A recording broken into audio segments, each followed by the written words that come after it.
Bonjour, Joséphine de Stamferia Design. Eh bien, j'espère que malgré le climat actuel et tout ce qui nous arrive, vous allez bien. Vous prenez soin de vous surtout et de votre entourage. N'oubliez pas nos aînés, même si on ne peut pas aller les voir, essayez de les joindre au téléphone et de leur dire combien vous les aimez. Je pense que c'est important. Bref, alors, aujourd'hui, je suis venue vous faire une vidéo qui me tient à cœur, notamment parce que c'est un produit que j'aime énormément et qu'en plus, j'avais fait cette vidéo la semaine dernière, celles qui me suivent sur les réseaux le savent, et je ne sais pas ce qui s'est passé, au bout de 20 minutes, la vidéo s'est mise au ralenti, ce qui fait qu'elle durait 4h50. Donc j'ai abandonné le projet, voilà, et voilà le résultat que j'avais obtenu. Donc c'est un carnet de voyage de sac à main. Après on peut le personnaliser comme on a envie à l'intérieur. Voilà, c'est juste la réalisation de ceci, et ça c'est fait à base de Paperstone. Alors le Paperstone, je le prends chez Myriam de Scrap for You. Donc c'est un papier qui se présente comme ça, donc en format 21-29-7 ou en format A3, donc 29-7 par 42, le double. Ça fait 300 grammes d'épaisseur. Ce papier n'est pas...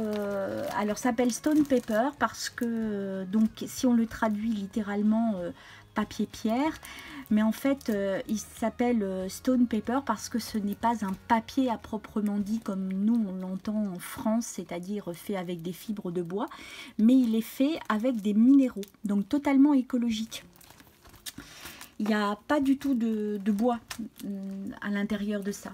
Et ce papier, ce Stone Paper, a la particularité d'être totalement imperméable, lavable en machine même, on peut le coudre, on peut le coloriser de toutes les façons que l'on veut, avec des encres liquides ou solides, avec des pattes de structure, on peut mettre du papier de riz, on peut le tamponner, on peut absolument tout travailler dessus. La seule chose, et il est totalement indéchirable, on peut essayer, on n'y arrive pas. On peut le froisser, le moduler, le plier, le couper, le puncher avec des, comment ça s'appelle, des perforatrices. Voilà, on peut absolument tout faire. La seule chose qu'il ne faut pas oublier, c'est qu'il est totalement imperméable. Donc en fait, à chaque fois que vous travaillez quelque chose, il va falloir sécher. Parce qu'autrement, lui, il n'absorbera rien du tout. Ce que je vous conseille, c'est de prendre votre sèche-cheveux pour sécher et non pas le heat gun. Parce que le heat gun, il est fait à la base pour travailler les poudres à embosser qui, elles, ont besoin de fondre. Donc ça chauffe extrêmement fort. Et quand on utilise le heat gun à d'autres propos que l'embossage à chaud, on peut avoir des détériorations de couleurs parce qu'on les a trop séchées trop vite et donc elles vont perdre de leur brillance, de leur luminosité, voire de leurs pigments qui vont s'affadir. On peut abîmer le papier. On peut... voilà, c'est... et par exemple, sur du Stone Paper, si on prend le heat gun et que vraiment on insiste trop près, ça casse, net.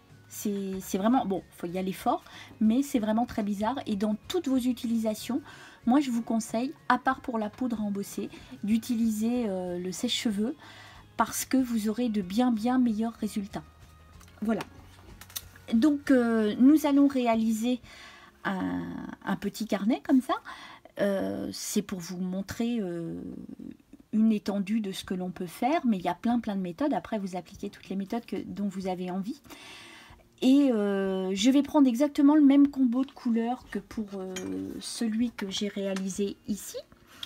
Mais je vais le travailler d'une façon différente, de façon à avoir un résultat complètement différent. Alors, j'ai travaillé l'intérieur vraiment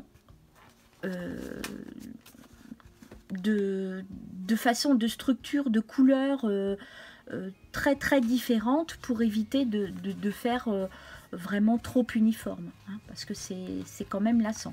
Et puis là je suis en train de m'apercevoir que je l'ai mis carré, donc je vais puncher avec une perforatrice de coin. Je vais faire des petits coins un petit peu arrondis pour changer un petit peu, comme ça on aura deux modèles avec exactement la même chose. Donc ce qu'il va vous falloir, c'est un petit tampon si vous avez envie, un tout petit coup de gesso. Là moi j'ai envie de travailler avec des Distress Oxide. Voilà, c'est la même chose que ce que... Je vais pas prendre de papier de riz, mais je peux par petits morceaux, par gros morceaux. Alors c'est super aussi pour faire les dessus d'albums, les couvertures d'albums. En revanche, certaines personnes l'utilisent pour faire l'intérieur, pour solidifier les charnières. Moi, je vous le déconseille vraiment. Pourquoi? Parce que déjà, d'une part, c'est vraiment épais. Et c'est pas fait du tout pour cette utilisation-là. Pour cette utilisation de renfort de charnière, c'est du Tyvek. C'est un papier aussi qui est indéchirable, qui a la même solidité que le Pepperstone. Mais regardez la différence d'épaisseur. C'est vraiment pas du tout la même chose. Et ça va vraiment bien travailler à l'ouverture, à la fermeture des albums, alors que le Pepperstone, c'est totalement inutile d'utiliser une matière comme ça. Après, chacun fait comme il veut, hein, c'est pas un souci. Mais à mon avis, c'est totalement inutile.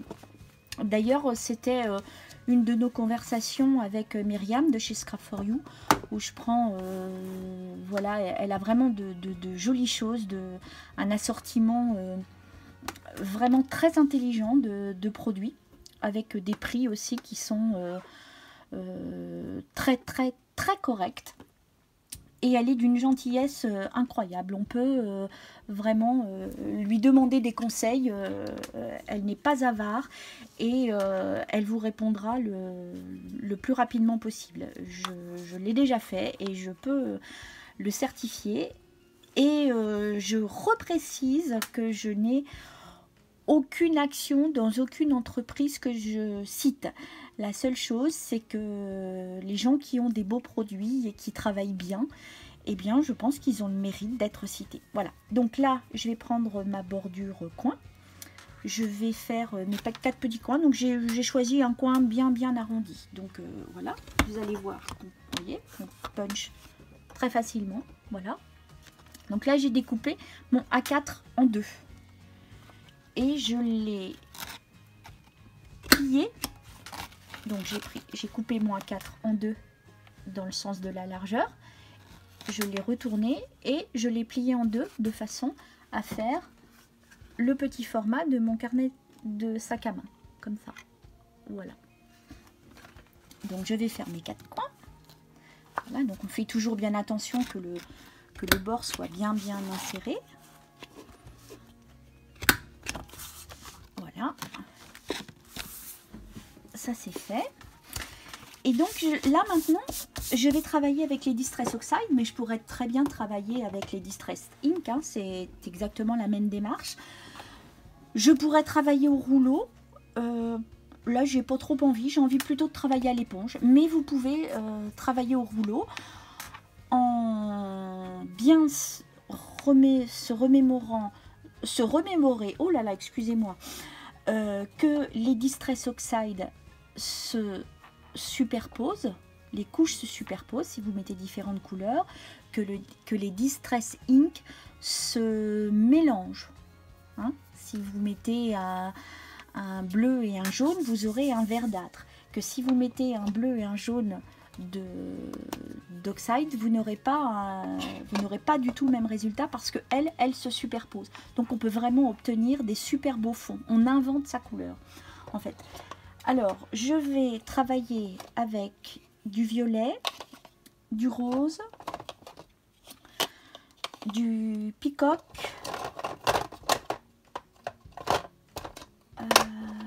un rose moins soutenu. Et puis voilà. Et puis pour l'intérieur, je vais travailler avec la même même chose avec de l'ambre. Et je vais rajouter... Non, je vais prendre aussi mon Peacock Feather. Voilà. Je vais peut-être prendre un bleu, un Broken China. Voilà. Je me rappelle plus exactement, mais c'est à peu près ce que j'avais travaillé l'autre jour dans ça. Également, je vais prendre un petit pochoir pour travailler sur des parties avec une pâte de structure fine. Là, j'ai pas envie de prendre une grosse. Et je vais travailler avec des aquacolors. Voilà, donc là, j'ai pris un peu au hasard. Hein. Je suis toujours restée dans la même chose, hein, dans le vert, dans le bleu, dans le rose et dans le gold pour donner un petit peu de peps. Voilà. La seule chose avec... alors, moi, je prends les aquacolors généralement et les nouveaux avec du mica. Donc, chez Stamperia, ça s'appelle iridescent. La seule chose, c'est qu'il faut vraiment bien les checker, que les boules se mixent bien. Voilà, pour avoir les particules de mica qui montent et qui ne restent pas au fond. Voilà. Une fois checké, ça donne ça. Si c'est non checké, ça donne ça. Donc là, vous n'aurez pas un joli résultat. Voilà. Ça, et vous aurez besoin d'une cire transparente. Parce que rappelons-nous, le Paperstone, que ce soit sur vos couvertures d'albums, sur quoi que ce soit, il est totalement imperméable. Tout glisse dessus. Donc ce qui veut dire que si votre objet est en contact avec de l'eau, alors un éternuement, des doigts un petit peu mouillés ou de sueur, ou si c'est dans le sac à main une petite pluie, quand on le sort au bar, qu'on veut noter quelque chose, une petite goutte de notre verre, voilà, et bien évidemment ça va faire changer la couleur. Alors qu'est-ce que nous faisons pour ça? Nous mettons de la cire transparente. Voilà, en plus ça sent hyper bon. Alors moi c'est de la Stamperia. Il existe aussi chez Ranger, elle est plus chère, elle est aussi bien, elle est ni moins bien ni mieux. Je trouve qu'elle sent moins bon. Moi j'adore cette odeur vraiment hyper naturelle et qui me rappelle mon enfance. Alors quoi de mon enfance? Je ne sais pas, mais qui me rappelle mon enfance. Tiens, je m'aperçois que j'ai une couleur absolument sublime là de chez Nouveau. Je vais m'en servir. Je m'en étais pas servi l'autre fois parce qu'elle n'était pas vers mes yeux, mais là je vais m'en servir. Alors, aujourd'hui j'ai, comme là, je vais travailler aussi à l'éponge. Mais je pourrais très bien travailler au rouleau, je pourrais très bien mettre un acétate, mettre de l'encre, de l'eau et tremper mon papier à l'intérieur. Voilà, on peut absolument tout faire. Et aussi, important, pour le petit tampon, moi je vais mettre un petit sentiment. Pour le tampon, rappelons-nous aussi la vidéo sur les encres. Je vais prendre de la Versate fine parce que elle aussi est totalement indélébile. Voilà, au contraire des autres encres. Donc tiens, celle-là je l'ai jamais essayée. C'est un bleu médiéval. Je vais quand même tenter pour voir si je pense, parce que ce qu'il y a sur le... Oups, ça doit faire des petits cric-cric, désolé. Vu ce qu'il y a sur le couvercle, je pense que ça va aller. Mais je veux quand même vérifier avant la couleur pour bien la sortir, parce que j'ai vraiment envie de tenter de l'essayer. Je l'ai encore jamais essayé, celle-ci. Et du coup, voilà, je me le mets là en petit repère. Voilà, donc c'est quand même un bleu bien soutenu. C'est bien parce que ça va ressortir. Alors tout de suite, je mets du produit sur mon tampon. Hop là. Voilà, là j'ai juste ce petit tampon là, donc j'ai pas sorti mon coffret. Je le ferai quand j'aurai fini mon projet. voilà ce dont j'ai besoin. Moi, après, vous travaillez avec plus, avec moins de matériel, d'une façon différente. Tout, c'est juste une idée. Alors, je vais prendre un stencil. Alors, l'autre jour, j'avais travaillé avec celui-ci, un motif damassé. Alors du coup, là, je vais changer un peu parce que je ne vais pas faire 2 fois la même chose. Bah tiens, j'ai bien envie de... Je vois qu'il y a une horloge là. Oups.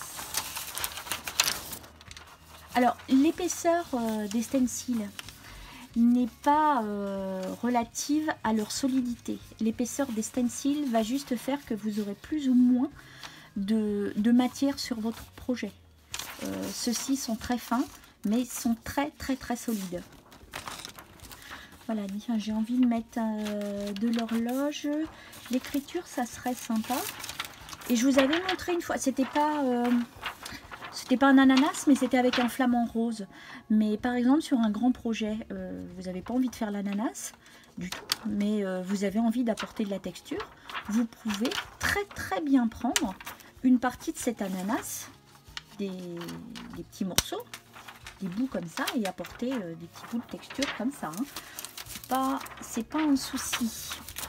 Alors, l'écriture, oui, c'est vraiment une écriture très gothique. Alors je vais rajouter, ouais, j'ai bien envie de rajouter de l'écriture, mais de la douceur.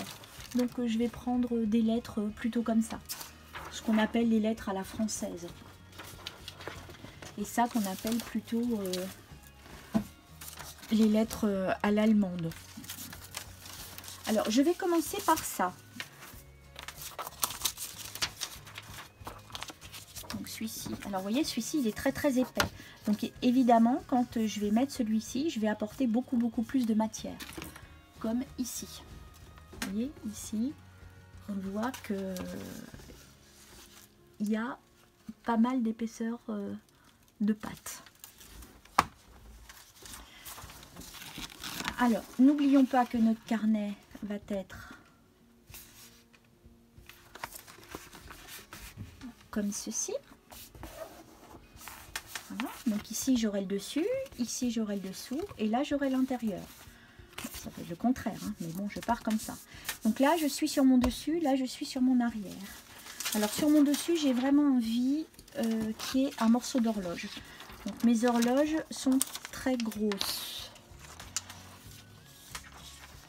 Alors moi j'ai toujours un problème, parce que je suis dyslexique. Donc en fait j'ai pas vraiment d'envers et d'endroit. Et là je m'aperçois qu'en fait elle non plus, elle en a pas. Donc ça tombe très bien, on est raccord.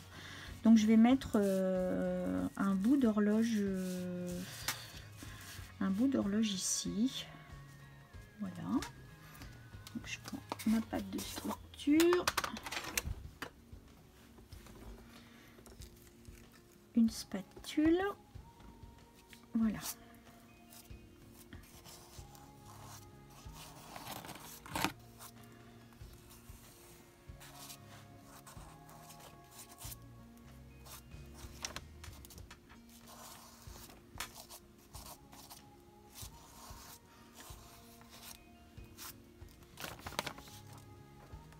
Voilà, je vérifie.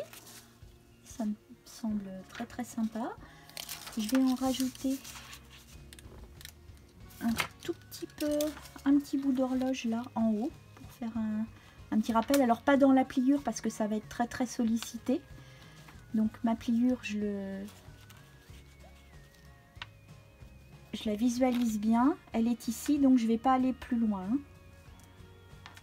Voilà. Et je vais en faire qu'un petit morceau. Je vais pas aller, je vais pas faire totalement le bout de l'horloge. C'est juste pour faire un petit rappel. Voilà. J'essuie le bord. Voilà, je trouve ça très sympa. On voit bien que c'est une horloge sans que ce soit total look. Alors là, je vais nettoyer parce qu'autrement, je vais en mettre partout. Alors sur le dos, je vais mettre un tout petit morceau. Juste. Voilà, donc je tiens ça pour pas écraser la partie que je viens de faire. Alors, je fais ce dont j'ai envie. Hein, et vous faites pareil. Hein, voilà.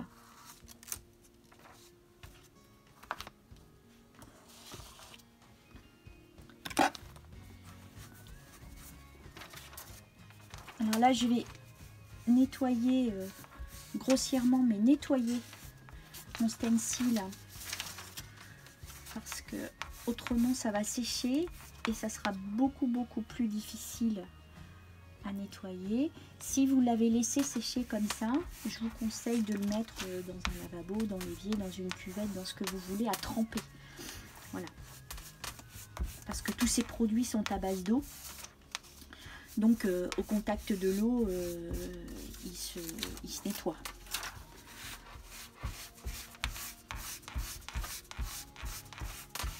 Alors voilà, donc mon pochoir est nettoyé. Et maintenant, je vais mettre un tout petit peu d'écriture. Je ne vais pas trop charger, mais je vais en mettre un tout petit peu sur ce côté-là, un petit peu ici. Voilà, alors pas régulière du tout. Hein. Voilà, donc des côtés, voilà, ça sera à peine marqué. Là, un petit peu plus. Voilà, je vais juste finir. Voilà, pour donner juste des petites touches. Un petit coup de personnalisation. Hop là. Alors là, vous pourrez remarquer que j'ai triché. Je vous ai refait la même chose. Mais sur du papier. Parce qu'en fait, je sais pas ce qui se passe en ce moment. Mais ma caméra est tombée. Et là, j'ai pas voulu tout recommencer. Mais la démarche est pour l'instant exactement la même. Où ça va être totalement différent, bien évidemment, ce sera pour la colorisation. Parce que sur du papier, vous vous doutez bien que si je commence à mettre de l'eau, etc., ça va être moins terrible. Donc voilà, je fais quelque chose comme ça. Alors, je vais reprendre mon véritable exemplaire. Où vous allez voir que j'ai triché parce que au moment où c'est tombé, c'est que j'avais commencé la colorisation. Mais vous n'avez absolument rien raté parce que vous pouvez le faire avant ou après. Et justement, j'avais pas pensé à vous montrer ça, mais c'est une bonne idée. Alors, mon exemple était plus grand que mon carnet réel. Donc là, je visualise bien où est ma pliure et donc je vais passer juste à côté, mais comme si c'était une continuité, voilà, de façon à ce que ça ne casse pas au pliage et au dépliage, mais faire comme si il y avait vraiment c'était pas scindé. Voilà, au besoin je passerai un petit coup de doigt sur la pliure avant que ma pâte ne sèche pour éviter qu'après ça ne craquelle. Voilà. Alors toujours pareil, je nettoie. Celui-là, je vais même aller le faire tremper parce que il est très fin. Alors, je reviens dessus. Ce qui est bien aussi quand on utilise ce genre de technique, je redresse un tout petit peu la caméra parce que je m'aperçois que c'est pas le cadre idéal, désolé. Hop là. Voilà, ce qui est bien quand on utilise ce genre de technique, c'est d'avoir une serviette à sa disposition. Alors là, je vais prendre un tout petit bout de mouchoir et je vais juste passer très délicatement comme ça. Je vais même plier et je vais juste passer sur l'endroit, voilà. Et vous voyez, ça n'a absolument pas séché parce que ce papier, comme je vous le disais au départ, n'absorbe rien, mais rien du tout. Voilà. Non, là maintenant, je vais plus rajouter de texture. J'estime que voilà, aujourd'hui ça me plaît. Peut-être qu'hier ou tout à l'heure j'en aurais mis davantage ou moins. C'est voilà, c'est comme on a envie. Donc là, comme j'ai rajouté de la texture, je vais la sécher au sèche-cheveux. Comme j'ai fait précédemment pour les horloges. Alors pas trop fort, pas trop chaud. Vous tâtez du bout de vos doigts. Hein. Alors je n'en mets pas à l'intérieur parce que lorsque l'on va ouvrir et écrire, c'est quand même un petit peu granuleux et d'avoir quelque chose de rêche sous le bras et sous son écriture, parce que quand on va écrire ici, si on a des aspérités de l'autre côté, ça va donner un drôle de résultat.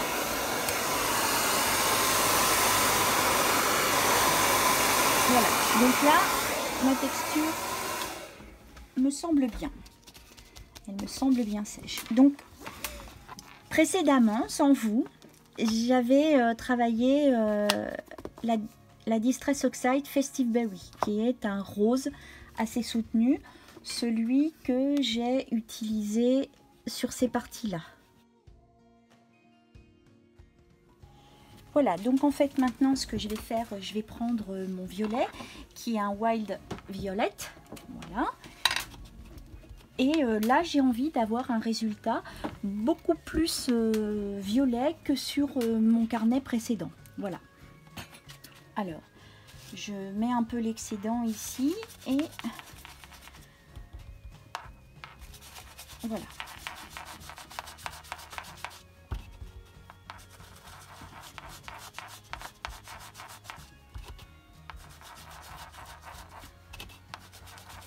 Voilà, donc je fais de façon à ce que ce soit harmonieux hein, à l'œil, que ça vous plaise. Là, ce que je sais, c'est que je vais utiliser principalement ces trois couleurs, donc ce rose assez un peu moins soutenu que le rose que j'ai utilisé en premier, et le violet, et que j'ai envie d'avoir un résultat beaucoup plus violet que sur mon premier test.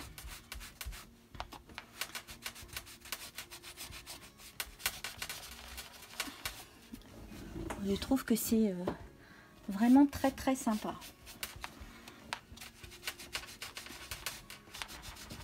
Voilà, donc je vais même déborder sur mon rose. Et là, comme comme j'ai fait ma calligraphie après avoir posé ce rose là plus soutenu, le Festive Berry, ma calligraphie est blanche.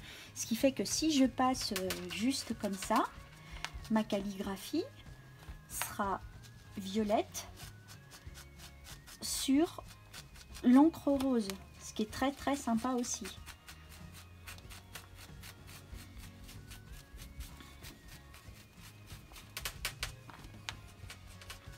Ah, j'adore. Moi je suis totalement fan de cette matière et vraiment je remercie Myriam de me l'avoir envoyé aussi rapidement, parce que en fait je me suis aperçue tout d'un coup que je n'en avais plus. Et moi, c'est une matière dont je me sers tout le temps. Alors, bien évidemment, j'étais assez un peu en panique. Et évidemment aussi, comme vous le savez, à chaque fois qu'on s'aperçoit qu'il y a quelque chose qu'on n'a plus, c'est là où on en a besoin. Alors, je vais sur mon Festive Berries et n'oublions pas que ces encres oxyde se superposent. Au contraire des Distress Ink qui se marient plus. Voilà, donc là ça me semble vraiment pas mal, même beau je trouve. Donc je vais prendre mon rose moins soutenu, donc le Picked Raspberry.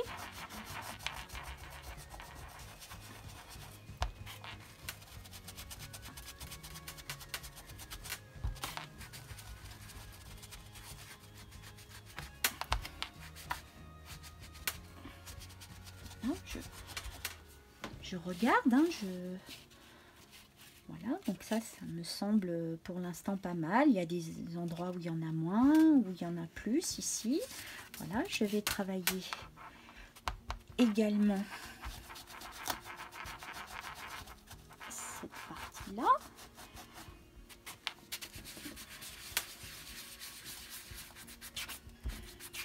Là, là, pas de risque, hein. Et vous verrez qu'à la fin, on aura quasiment comme un objet en cuir. Si vous regardez bien, celui qui est fini, qui est ciré là, on dirait un vieux cuir. C'est vraiment, ça a vraiment l'aspect d'un cuir, quasiment même le toucher. Voilà. Donc, pourquoi j'ai travaillé de la Distress Oxide? Bah, pour la travailler avec de l'eau.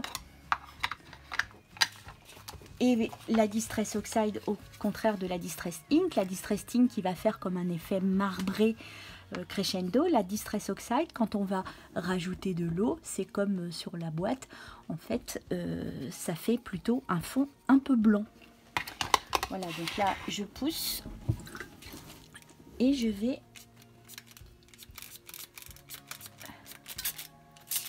vaporiser. Voilà. Donc on se munit quand même d'un petit papier ou d'un petit chiffon. S'il y a des endroits où on a envie de toucher la couleur, donc on peut faire comme ça pour faire couler un petit peu les pigments d'un endroit à un autre, les renforcer. On peut également, comme ici sur la bordure, là j'ai pas envie que ça fasse ça, donc je vais venir un tout petit peu avec mon papier tamponné pour avoir un petit peu de blanc. Voilà. Alors comme, et puis ici aussi, voilà, ça par contre ça me plaît beaucoup. Alors évidemment ça n'absorbe toujours rien, donc il faut toujours que je sèche. Alors selon qu'on va mettre plus ou moins la ventilation près, évidemment comme l'encre j'ai rajouté de l'eau, si je mets la ventilation près, l'encre va fuser comme ça. Là j'ai pas trop envie, j'ai bien envie que ça reste vers les lettres là.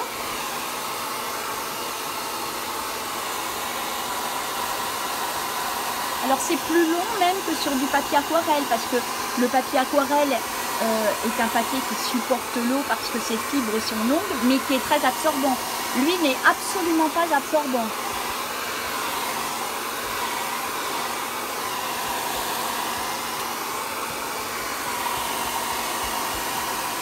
Là, le Stone Paper, je trouve que c'est une matière mais vraiment géniale. On bénéficie des grandes technologies scientifiques qui se déclinent même dans le scrap. Parce que ça, ce sont des matières qu'on appelle des matières techniques. Et du coup, une fois que c'est bien développé, que c'est bien au point, bah, ça se décline aussi. Et ça arrive sur même des loisirs comme nous. Là, j'ai vraiment envie de rajouter du violet.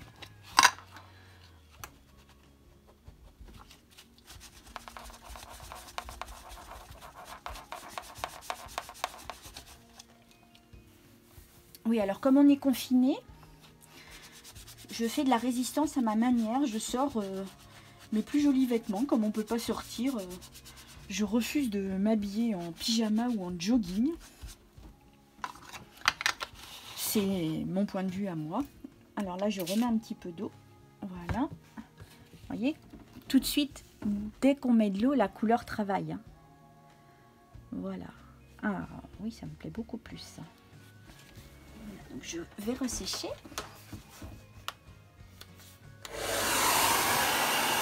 Voilà, comme j'aime bien l'effet granulé, là je mets mon sèche-cheveux assez haut, de façon à ce que ça reste bien tacheté comme ça.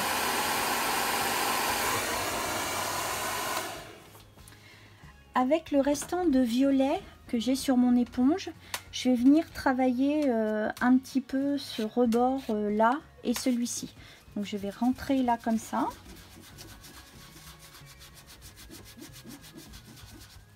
Je prendre un petit peu.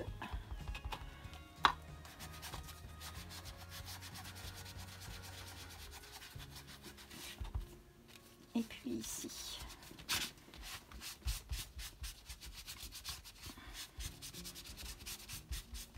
Voilà. Vous voyez, ça change totalement l'aspect. Donc je vais à nouveau mettre de l'eau sur les deux petits coins que je viens de travailler.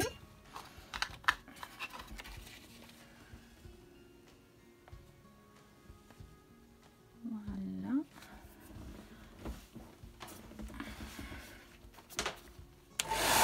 Là, je vais travailler plus près pour que ça me fasse des petites bouclettes comme ça, des petites traînées.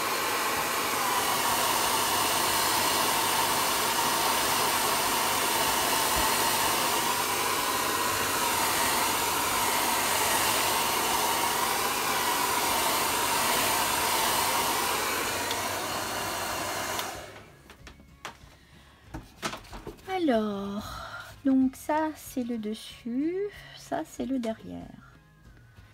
Ça me semble sympa, mais ici mon écriture, je la trouve quand même un petit peu blanche et du coup, bah, je vais faire un petit peu autre chose. Je vais travailler, je vais vérifier quand même avant, mais je pense que je vais mettre du coloris ambre. Alors là, je vais le faire avec un doigt mousse parce que c'est plus précis. Je regarde quand même à côté. Ouais, j'aime beaucoup avec cette association là. J'aime beaucoup. Donc là, je vais venir tapoter comme ça ici.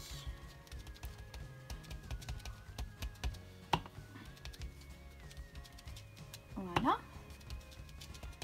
Et tout de suite, on a encore un aspect différent.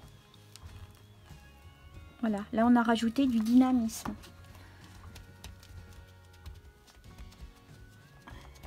Voilà, donc je vais ajouter une nouvelle fois un petit peu d'eau, mais pas beaucoup, parce que j'ai juste travaillé mes lettres, mais quand même pour que ça se diffuse un petit peu sur l'ensemble de mon projet.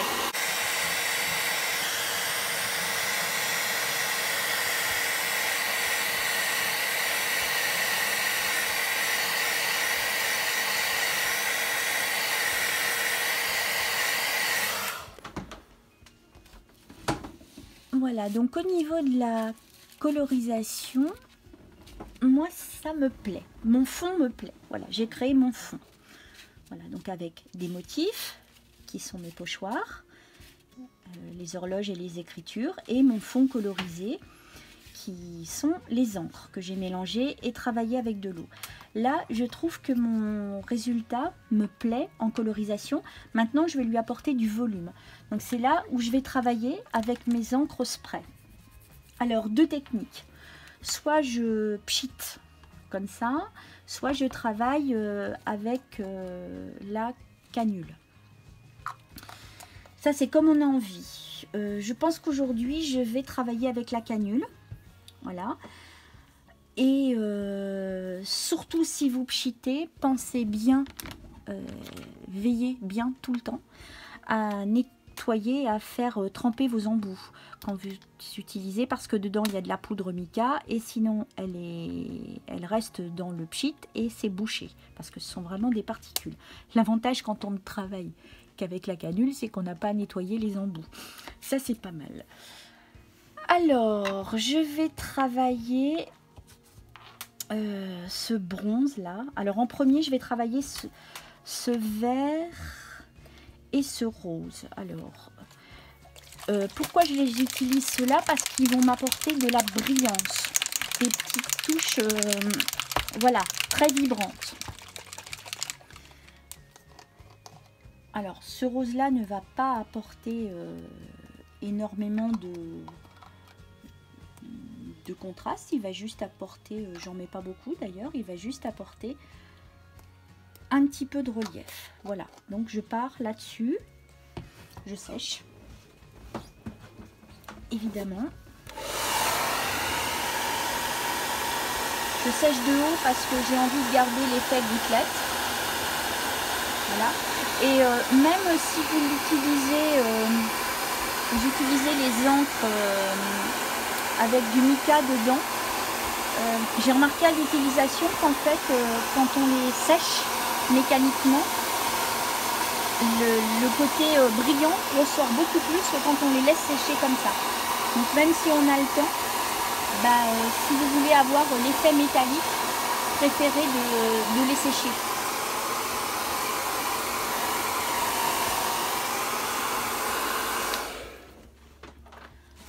Alors l'effet n'est pas hyper transcendant, mais on voit déjà beaucoup de brillance, des petites gouttes de brillance qui sont assez ton sur ton, mais ça c'était voulu. Maintenant je vais travailler avec le vert.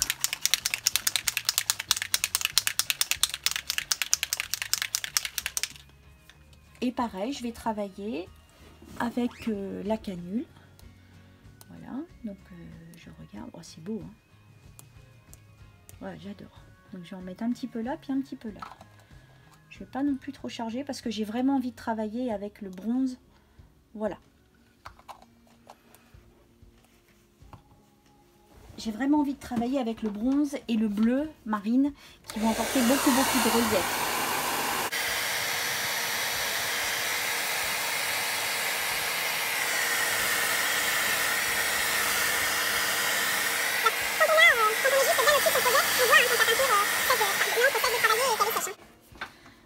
Voilà, donc maintenant, en fait, je pars du plus clair au plus contrastant. Du plus ton sur ton au plus contrastant. Donc là, maintenant, je vais vraiment travailler avec ce bronze.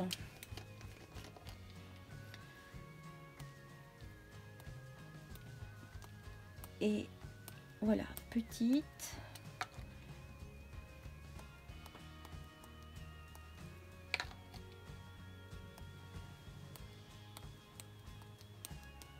J'ai vraiment envie d'accentuer sur cette partie-là, où il y a mon horloge. Je sèche à nouveau. Et je donne un aspect vraiment différent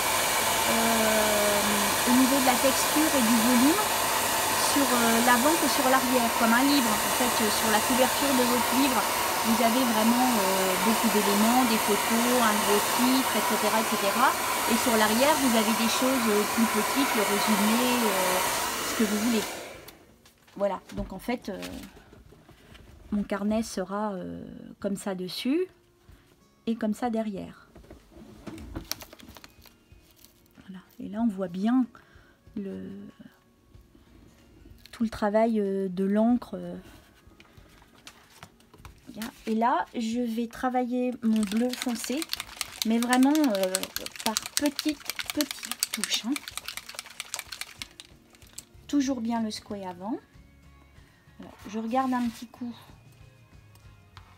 Voilà. Donc je m'imagine à peu près ce que ça va rendre sur mon projet.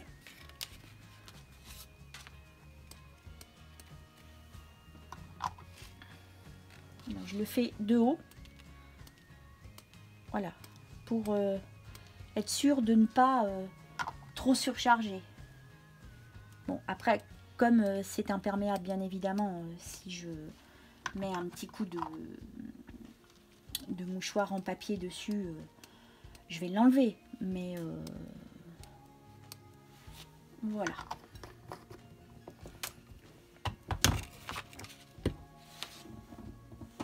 Je pense réellement que je vais m'arrêter ici. Donc je sèche.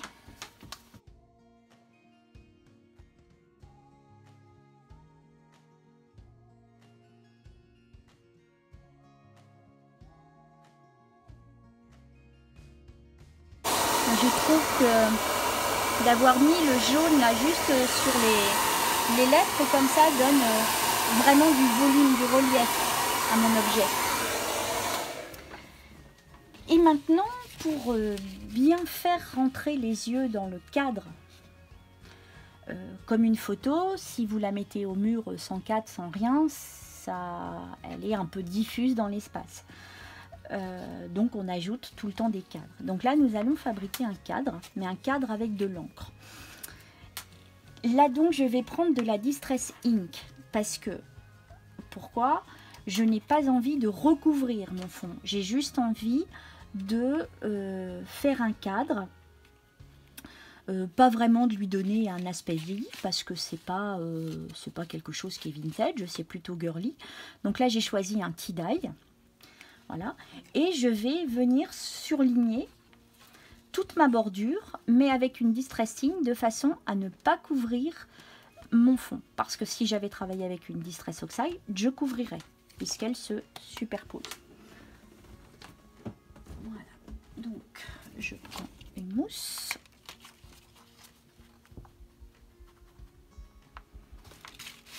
Je viens de l'extérieur vers l'intérieur, pas trop, hein, parce que j'ai pas envie de faire du Stone Age.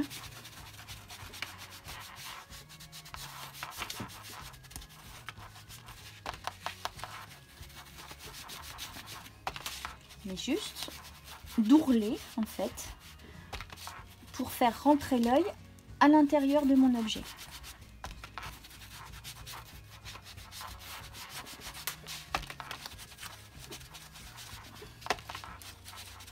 Alors, si j'avais voulu vraiment le vieillir ou accentuer, j'aurais pris un vintage sépia ou quelque chose comme ça.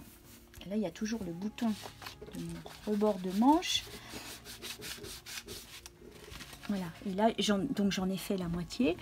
On peut s'apercevoir que sur cette partie là et là l'œil rentre bien à l'intérieur parce que j'ai fait un cadre, et que là mon œil est plutôt sur un regard global parce qu'il n'y a pas de cadre.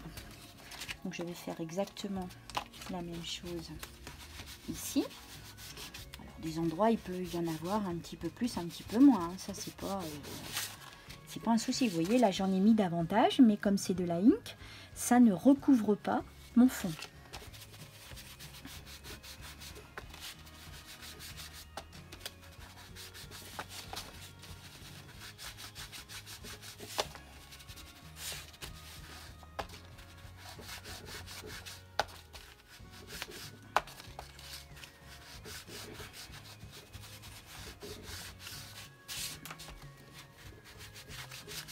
Voilà.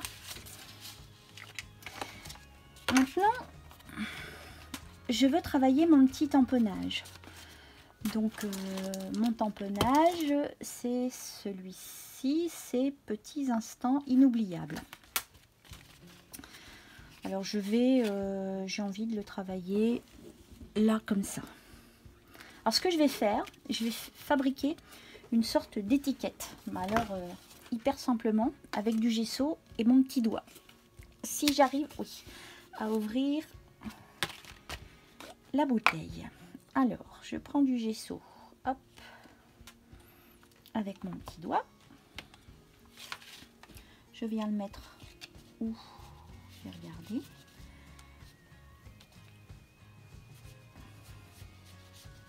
Je fabrique ma petite sorte d'étiquette.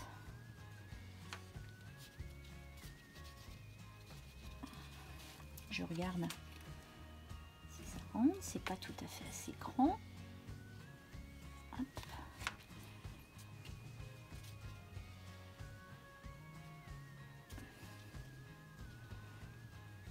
Mon papier étant toujours imperméable, je sèche donc au sèche-cheveux. J'enlève ma petite salissure que j'ai faite ici. Voilà. Je sèche à nouveau.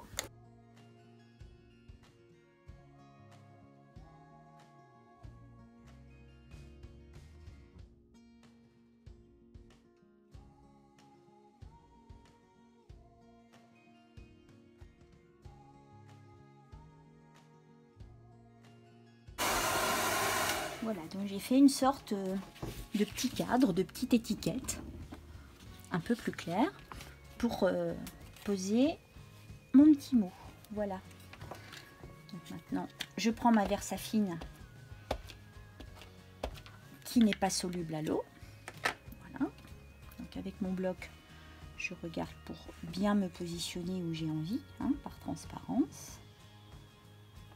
Voilà. Voilà.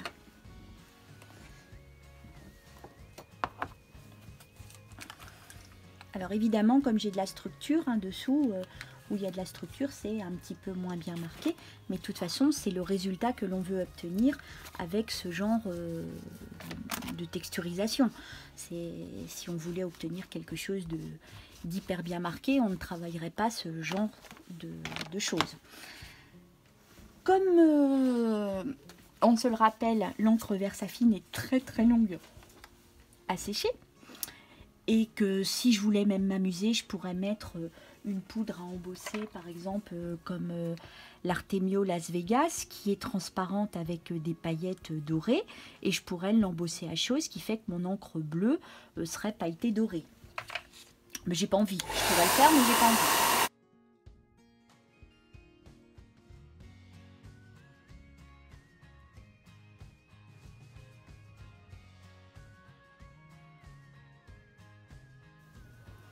Et là, en fait, j'ai recouvert de gesso parce que je m'aperçois que le bleu que j'avais choisi au départ de la Versafine, là, ne me plaît pas. Je le trouve vraiment trop fort.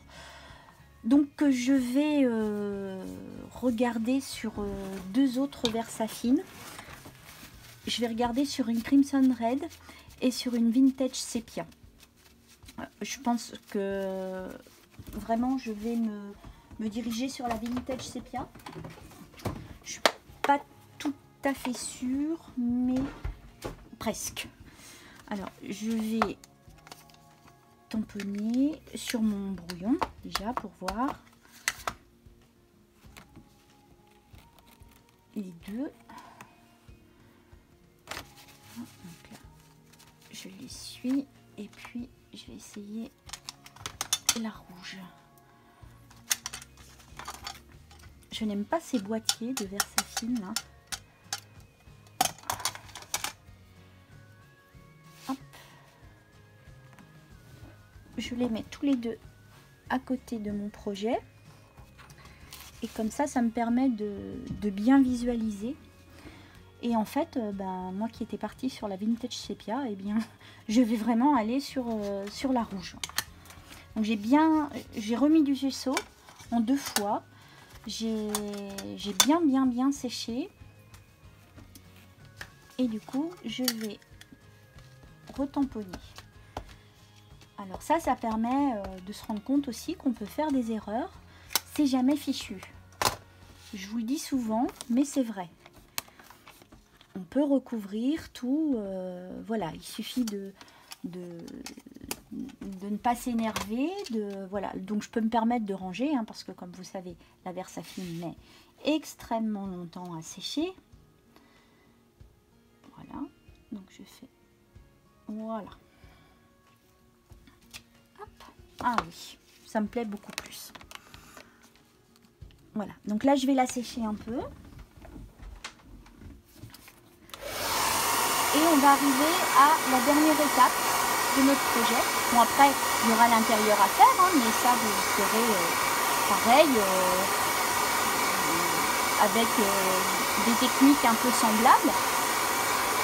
Comme vous avez envie, moi, le seul conseil que je vous donnerais, c'est de faire quelque chose qui se marie, mais qui est justement contraire, comme ce qu'on a vu dans le mariage des couleurs, de faire vraiment quelque chose qui s'oppose. Voilà, parce que si vous faites un total look, ça va pas être terrible. Alors maintenant, la dernière étape, ça va être de passer la cire, le wax transparent. Alors avec une éponge, mon éponge ou un papier, c'est pas important. Vous faites comme pour les chaussures, voilà. Et en rond comme ça, vous passez sur votre stone paper. Alors, je ne vais pas le faire tout de suite sur ma Versafine parce que même si j'ai passé au sèche-cheveux, elle est loin d'être sèche et je risquerais de vraiment l'abîmer, de la faire baver parce que là, elle est loin d'être sèche. Donc en fait, cette petite partie-là, je la ferai après, quand j'aurai travaillé. Alors avec le chiffon, le papier, finalement, c'est pas une très bonne idée, parce que dans la texture, il se délite. Alors, à la recherche d'une éponge.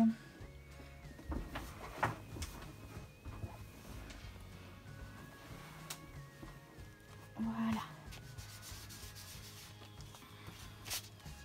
Alors, sur des structures lisses, vous pouvez utiliser le mouchoir. Sur des structures avec de la pâte, non. Voilà, donc là, j'enlève.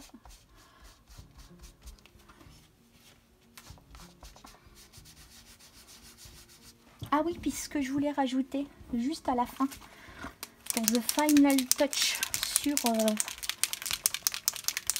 mon petit sentiment et un tout petit peu là, je voulais rajouter de oro perlato, donc perle d'or, je suppose, en aquacolor toujours, donc un tout petit peu, voilà, pour mettre par-dessus mon gesso et mon petit sentiment, puis rajouter un petit peu de paillettes, hein, parce que mettons des paillettes dans la vie. Voilà, donc je sèche.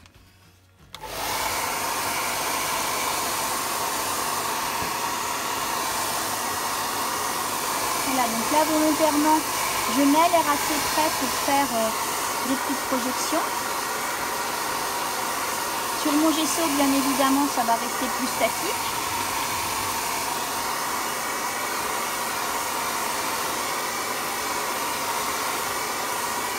Là, je passe ici aussi sur la cire.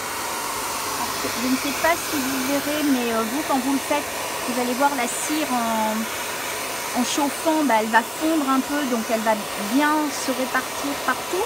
Et puis ça va vous permettre de voir les endroits où il n'y en a pas, parce qu'ils ne vont pas briller.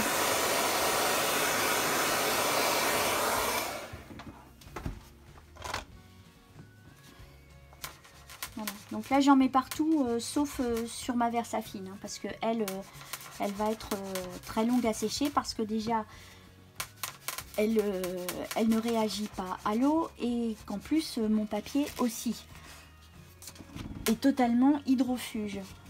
Donc ça va mettre un petit peu de temps. Et j'ai pas envie d'abîmer mon projet. Voilà, donc là j'ai passé dans un sens. J'insiste bien sur les bordures, parce que c'est ce qui est le plus sollicité, hein, sur ce genre d'objet.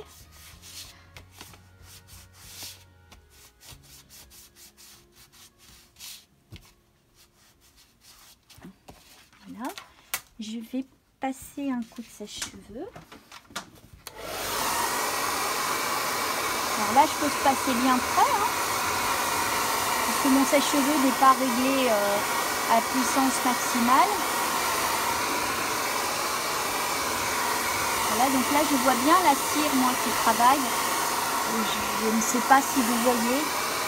Je ne pense pas, je pense que c'est trop subtil.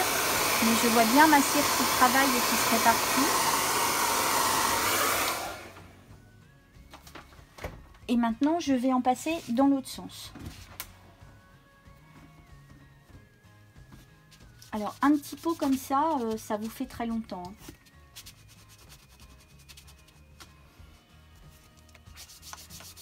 Alors, elle est géniale aussi pour travailler, quand vous travaillez avec des cires de couleur, pour les faire encore plus briller, parce qu'il y a des mats et des métalliques, mais on peut leur donner un aspect satiné avec la wax, la transparente. C'est très très sympa aussi. Donc sur par exemple des objets qui ont des reliefs, sur le haut, on peut donner une petite touche un petit peu plus satinée. Voilà, donc ça, je rappelle, je le travaillerai plus tard, hein, parce que sinon, je vais vraiment abîmer.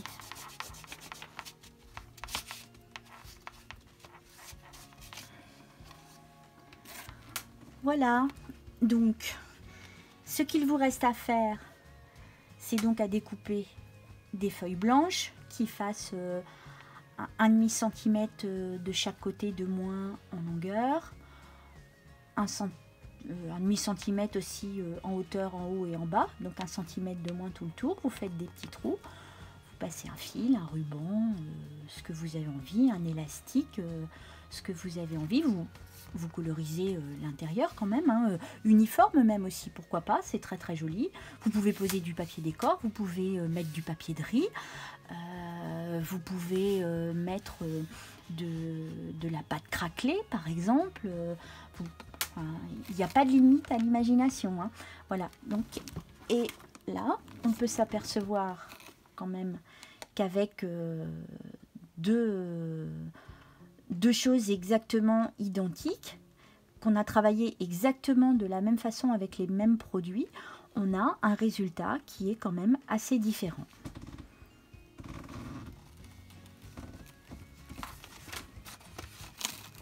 Voilà les dos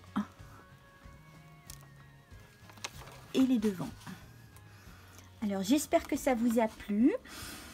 N'hésitez pas à mettre des petits pouces si vous aimez, à poser des questions. J'y répondrai avec plaisir. Et puis, je vous souhaite de très très belles créations. À très bientôt et prenez soin de vous. Au revoir.